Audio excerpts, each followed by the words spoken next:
Assalomu alaykum qadrli yurtdoshlar. Mana bugun biz sizlar bilan Bike Car Tech Uz kanalida Kia Morning yoki Kia Picanto 2010-yil bilan tanishib chiqamiz. Rangi juda ham noyob, ko'rib turganinglardek. Bu mokri asfalt deymiz, lekin mokri asfaltdan boshqacha. Kamerada endi bilmayman qanaqa sizlar ko'ryapsizlar, lekin o'zini ko'rganda bu juda ham chiroyli rang deb hisoblayman. Modadan qolmaydiganlardan biri. Ko'rib turganinglardek mashinada sal o'zgarishlar kuzatiladi. Nima aynan? Xo'p, balonlar bo'yalgan, diskalari qoraga, aslida bu xromirованный edi. Xo'p, keyin ichkarida salonda ozgina o'zgarishlar bor. Keyinroq ko'rsatib o'taman. Mashina 13, 14, 15 diskalari bilan, ya'ni sotuvga chiqarilgan. Bu 15lik diska hisoblanadi. Xo'p. Mana endi sizlarga yondan qanaqa ko'rinishga egaligini ko'rishingiz mumkin. Pavorot chiroqlari shu yerda ham takrorlanadi mana. Yon oynalarda. Xo'p, ruchkalar hammasi xromirованный. Mashina 100% yoki 90-100 bo'lishi kerak tonirovkada. Menimcha 90. Bilmadim, yana kimdir agar ayta olsa kommentariyada yozishingiz mumkin. Xo'p, mana orqa tomondan ko'rinishi. Mashina ishlayveringlar, agar o'zini ko'rsa juda bir odamga yoqadigan qilib ishlab chiqarilgan. Bitta ikkita maxsus qurilmalar, agar adashmasam parktronik bular mashina orqaga yurganda qandaydir obyekt mashinaga yaqinlashsa ichkaridan signal beradi. Juda ham qulay. Bazaviy modda bo'lmasa ham, lekin bu Kia Morning 6 ta komplektatsiya bo'lsa 5-inchisi hisoblanadi. Bunda mavjud. Xo'p. Mana shunaqa kaliti bor. Xo'p. Bu bilan ochsa bo'ladi, yopsa bo'ladi. Xo'p, keyin bagajnikni bosib tursa, ochsa bo'ladi. Bunday qilib kiritsa bo'ladi joyiga kalitini. Kerakli paytda shu tugma bosilsa, xo'p, shu bilan yurg'izsa bo'ladi. Mashinaning balandligi, uzunligi haqida ham ko'p ma'lumotlar bor. Endi rasmiy ma'lumotlarga qaraganda, xullas, uzunligi 3535 mm. Xo'p, balandligi 1490. Xo'p, eniga 1595.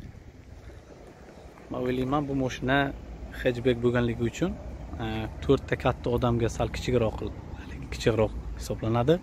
Lekin ikkita odam, kichkina odam haligi farzandlar bo'lsa, orqasida ketsa bo'ladi. Meni bo'yim 172, menda hech qanaqa diskomfort yoki bir nima bo'lmadi. Bemalol maza qilib haydasa bo'ladi. Xo'p. Kelinglar, salonga o'tamiz. Xo'p, salonga kiramiz. Ko'rib turganinglardek eshiklar. Xo'p. Mana rul, multi rul. Bular haqida keyinroq. Mana u umumiy ko'rinishga ega. Salonning ichi. Patologni o'zgartirishgan. Bular haqida keyinroq mana ko'rib olishingiz uchun.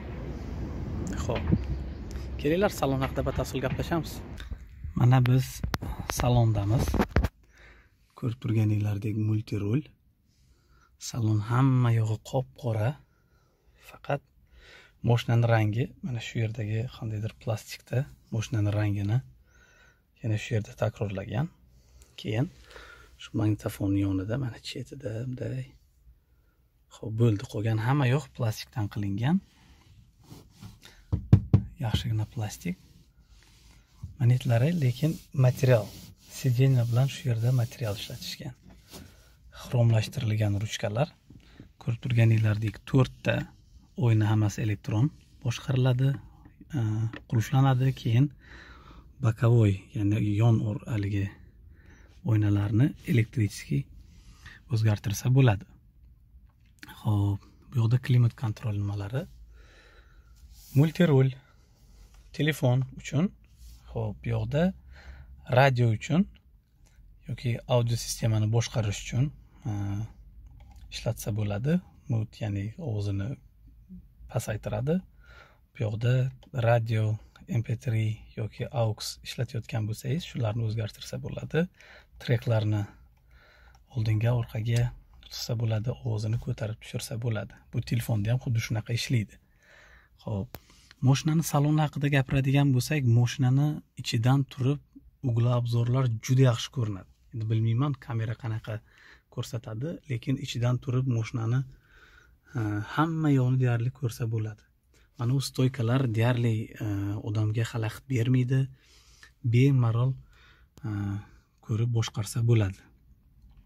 Xo'p, keyin mana bu audio sistema ko'rib turganinglardek juda ham yaxshi aytadi. Menga bu juda yoqdi. 4 ta kolonkalar mavjud. Mana bittasi, mana ikkitasi bu yoqda, ikkinchisi xuddi bizning lasechalarga o'xshagan 4 ta kolonkali. Aytish ham shu lasechalardan kam emas. Juda ham zo'r aytadi. MP3 hamda CD o'qiydi, AUX kabel mavjud. Xo'p, keyin bu yoqda mana bitta qarasanglar, flashka o'qiydigan joyi bor. Flashka qo'ysa bo'ladi, AUX kabel qo'ysa bo'ladi. Xo'p, o'sha yerdan keyin bu yoqda ovozlarni o'zgartirib bemalol mana aytsa bo'ladi. Xo'p, keyin yana bu ruchnoy hisoblanadi. Ruchnoy, ya'ni stick yoki manual deydi. Bu yerda buni avtomat korobkalisi ham bor. Bu 5 stepенli, ya'ni 5 darajali avtomat hisoblanadi. 5 ta oldinga, bitta orqaga. Agar avtomat bu ruchnoy.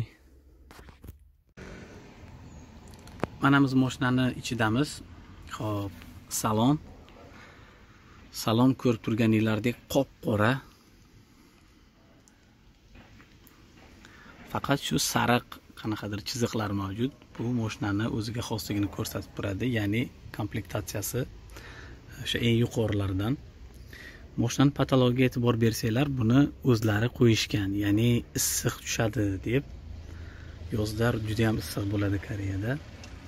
100% tonirovka va shu patologni qo'yishgan. Hozir endi juda qulay. Xo'p, bu yoqda endi ko'rsanglar bo'ladi, multirul orqali audio sistemani boshqarsa bo'ladi. To'liq radio, MP3 yoki CD o'qiydi bu. Hamda AUX ga o'zgartirsa bo'ladi, ovozlarni o'zgartirsa bo'ladi, keyin treklarni, qo'shiqlarni o'tkazsa yoki oldin qo'shiqlarni qo'ysa bo'ladi. Bu yoqda telefon boshqaruvi, albatta hozir endi bu eskirgan, lekin xo'p, ishlatsa bo'ladi. Ko'rib turganinglardek bu yerda 4 ta oyna elektron, keyin oynani qulflash mumkin. Mana bunaqa yon oynalarni elektr qurilmalar orqali boshqarsa bo'ladi ikkalasini ham. Eshiklarning ruchkasi xromlashtirilgan, ko'rib turibsizlar. Xo'p. Mana endi aytib o'tadigan bo'lsak, bu mashinaning ichidan ugli obzorlari, ya'ni ko'rish juda ham qulay. Hech narsa qolib ketmaydi, qandaydir noqulay, stoykalari qalin bir nima emas. Mashinaga kirdingiz, hamma yo'qni ko'rasiz. Xo'p. Ko'rib turganinglardek, bu yoqda sideniyalar isiydi, podogrev sideniya bor. Xo'p, telefon bor. Konditsioner 100% bor, Koreyadagi mashinalarda deyarli. Keyin ko'rsanglar bo'ladi, klimat kontrol. Xo'p. Mana endi bu yoqda xo'p, o'sha pedallarni har bittasini ko'rsanglar xromlashtirilgan, metallический. Shunga ham e'tibor berishadi.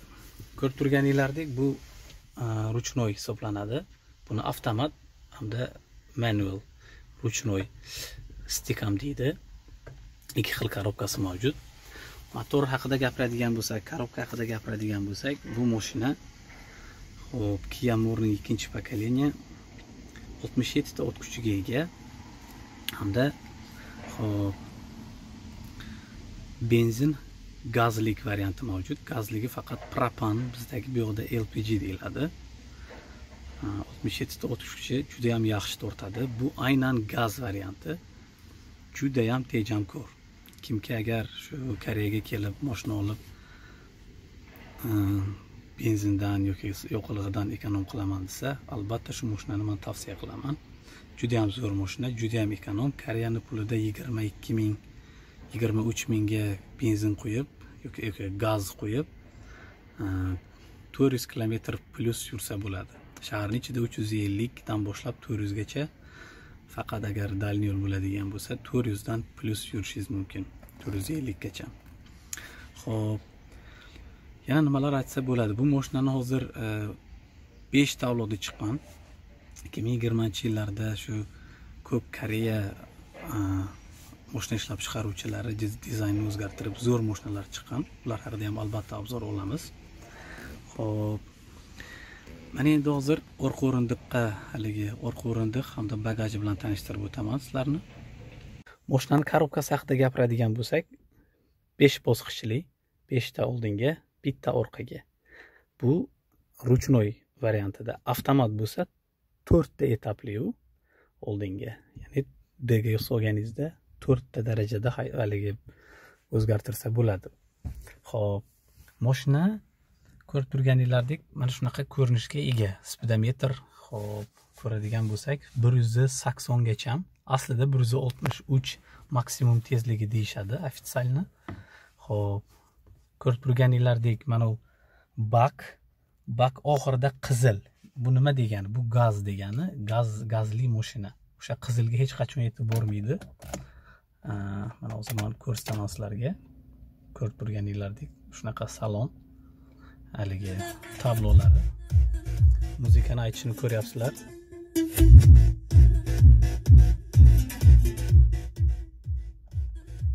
Xo'p. Keyin e'tibor bersanglar, shu yerda mana zadniy vidda knopkalar mavjud. Svet yonib turibdi. Bu high pass deyiladi. Koreyaning yo'llarini ba'zi birlari pullik, o'sha joylarda buni orqasiga karta solinadi, bank kartasi.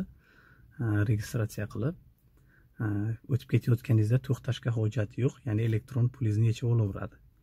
Agar pulingiz bu komplektatsiyada bo'lmasa, xo'p, siz naqd pul to'lashingizga to'g'ri keladi, tangalar yig'ilib qoladi. O'shaning uchun bu juda qulay narsa. Xo'p, mana mashinani ichkarisidamiz. Bu yerdagi har bitta nima haqida iloji boricha batafsil gaplashamiz. Birinchi navbatda audio sistema. Audio sistema kalit buraganda xo'p ishlaydi. Mana hozir USB ni o'qiyapti. Musiqali qiladi.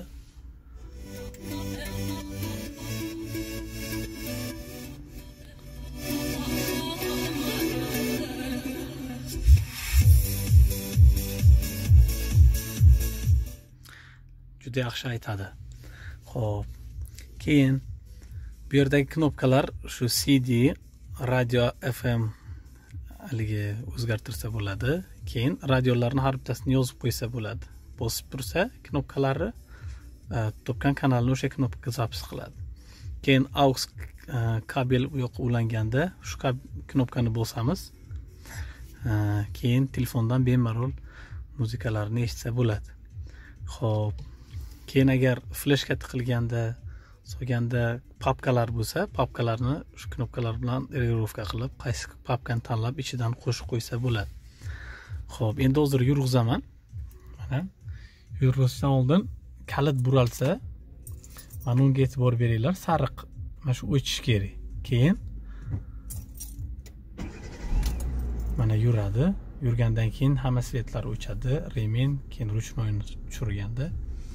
Xo'p, agar faralar yo'qilsa, mana salondagi ham haligi patfarning yo'qilsa, qanaqadir chiroq yo'qilsa, albatta speedometrlar hammasi yonadi. Qizil haligi qilib qilingan, juda bir yaxshi ishlangan. Menga qandaydir BMW ni eslatadi shu. Rol haqida gapirib o'tadigan bo'lsak, mana cheti yaxshi tikilgan. Вообще rosa chiroyli ko'rinadi. Qulay ushlashga ko'jadan qilingan rol. Menga yoqadi, rosa qulay. Agar yaxshilab e'tibor qaratsanglar, mana salonga qaraganda bunday torpeda ozgina shu aynan mana shu chasti, mana shu qismi haydovchiga sal buralgan. Bu BMW haligi mashinalarda shunaqa bor. Xo'p, keyin bu yoqda mana ko'rib turganinglardek deb bossam haydovchini sidenasi isiydi. Ma'lum bir vaqt o'tgandan keyin. Xo'p, bunisi tumanli faralar uchun. Bu yoqda telefon kabelni urab telefonni bossangiz, mana bunaqa telefon mikrofonga aylanadi, gaplashaverasiz. Bu yonimizdagi passajirning sidenani istadigani. Xo'p, klimat kontrol qanaqa ishlaydi? Klimat kontrol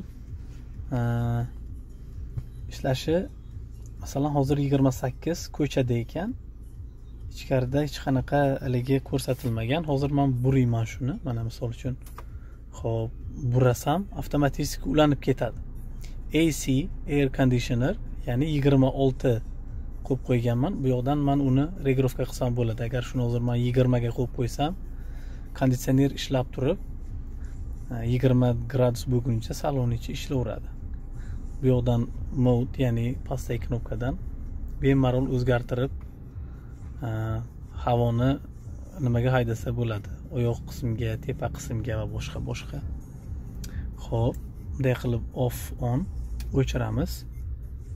Keyin bu avtosiga qo'yib qo'ysangiz, o'sha avto regirovka qilib yuradi o'zi. Xo'p. Shunaqa mashina. Xo'p, endi hozir mana black box bilan tanishtirib o'tay. Sizlarni quyosh tushayotganiga yaxshi ko'rmasligi mumkin. Ko'pincha deyarli 100% Koreyada mashinalarda shu black box bor. Yoki o'zlari o'rnatishadi yoki zavodskoy. Sababi shu yo'lda bo'layotgan voqealarni fiksatsiya qilish uchun, ya'ni yozib yurish uchun. Xo'p, mana bu orqa o'rindiqlari 2 kishi yoki 3 kishiga mo'ljallangan. Lekin 3 kishi bilan ancha tor bo'lib qoladi. E'tibor beringlar, salon hammasi kosha, lekin o'rta qismlari shu materiallardan qandaydir shu juda ham issiq bo'lib ketmasligi uchun yozda shunaqa ishlangan. Bu narsa hammasi e'tiborga sazovor. Ko'rib turganinglardek, mana qandaydir material juda ham qattiq. Xo'p. Sidenlari ko'rib turganinglardek yotqizsa bo'ladi. Keyin bagajnik объемini oshirsa bo'ladi. Xo'p. Bagajnikni ochadigan bo'lsak, mana bu yerda alegisi bor. Ochkichi ruchkasi. Bagajnik shunaqa ko'rinishga ega. Xo'p, bu uzun tiklar. Bu zapchaslari qandaydir. Xo'p, mana ko'rsanglar bo'ladi. Zapaskasini, zapaska baloni, ключ, qanaqadir minimalniy instrumentlar mavjud. Lekin zapaska baloni O'zbekistonga qaraganda ancha kichik. Bir martalik ishlatiladigan, bir martalik emas, qanday yaqin masofa uchun mo'ljallangan. Undan keyin borib qandaydir nima qilsa bo'ladi. O'sha teshilgan bo'lsa yamab yoki boshqa qilib, ya'ni o'zinikini qo'ysa bo'ladi. Bu vaqtinchalik. Xo'p, buni ochish uchun maytdan bunday ozgina hali qilasiz. Keyin bu yog'ini ipini ochib buni olib qo'ysa bo'ladi pastga. Qo'ygandan keyin shu mana ularni ko'tarib mana yotqizsa bo'ladi. Mana 150 litr edi. Hozir esa juda ham ya'ni ko'paydi. Bagajnik объемi juda katta ekan, a. Menimcha bemalol yotsa ham bo'ladi ichida. Qanaqadir vaziyat shunaqa talab qilib qo'ysa. Xo'p. Menga bu mashina juda ham ma'qul. Men buni o'zim Koreyada 2.100.000 wonga olganman. Olganimdan beri faqat haydayman, gaz qo'yaman, haydayman, mo'yna almashtiraman, filtrlarni almashtiraman. Har 5000 kilometrda maza qilib haydayman. Bo'lsa o'rganinglardek pedallar har biri alohida e'tiborga ega. Bu xromirованный juda ham qulay, zo'r. Mana rezinkalar yaxshi oyoq bilan kelishadi, qandaydir sirpanib ketmaydi. Xo'p. Rulini tushirib ko'tarsa bo'ladi. Mana pastidan regirovkasi bor. Xo'p, Kia. Bitta ko'rib turganinglardek buraydigan emas, hammasi knopочный. Xo'p, mana unaqa buraydiganlari ham bor, lekin klimat kontrol. Bitta gradusni qo'yib qo'yasiz, issiq bo'lsa soviydi, sovuq bo'lsa isiydi. Juda ham qulay. Koreyadagi mashinalarda deyarli 100% hammasida konditsioner mavjud. Konditsionersiz mashinani men shu o'zim tajribamda bironta ko'rmadim. Xo'p. Bitta pishalkalari bor. 4 ta kolonka, 2 ta pishalka. Xo'p, motorni ham ko'rsatib o'taman. Shu yerdan tortiladi. Kapot ochiladi. Xo'p. Keyin qo'li solib bir narsani ko'tarsak, mana shunaqa motor. Ko'rib turganinglardek bu oldi tortadigan mashina. Ixcham 4 silindrli 67 ta o'ch kuchga ega. Xo'p. Propan, ya'ni gazli. Xuddi shunaqa benzinligi ham mavjud. Konditsioner, ya'ni keyin yuviladigan, o'yinni yuvadiganlar.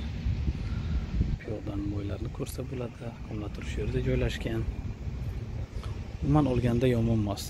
Motorni agar yaxshi qaralsa 500 ming kilometrgacha bemalol yuradi. Bu yog'iga keyin kaprimont qilsa, yana yurishi mumkin. Qisqacha shu.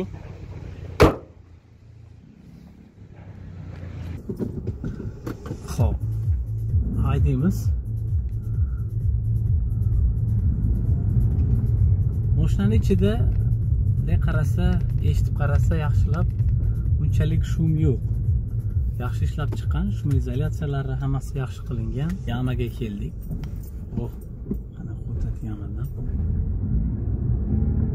Bu mashina hozirgi vaqtda 202 ming probegi, shuncha kilometr yurgan. Holati yaxshi, yana bemalol 200 ming yursa kerak, faqat yaxshi qaralsa. Yo'llar yaxshi. Mashinalarga sharoitlar yaxshi. Xo'p.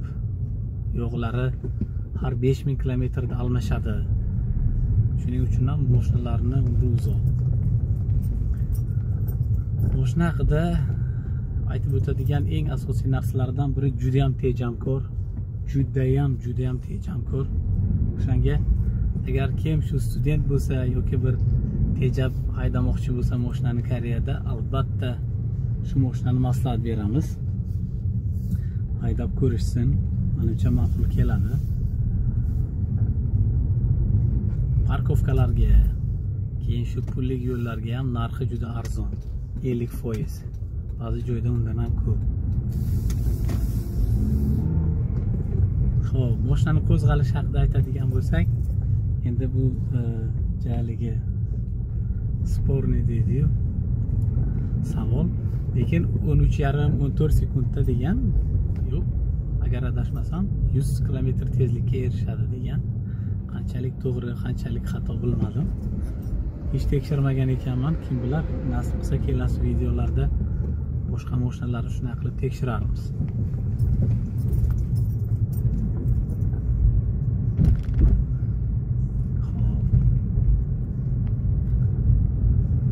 Kimda agar qanaqadir nima bo'ladigan bo'lsa, taklif, videoni qanday olish kerak haqida yoki qanday mashinalar haqida video ko'rmoqchi bo'lsanglar, albatta kommentariyada yozib like bo'lsanglar, iloji boricha shu mashinalar haqida video obzor qilamiz.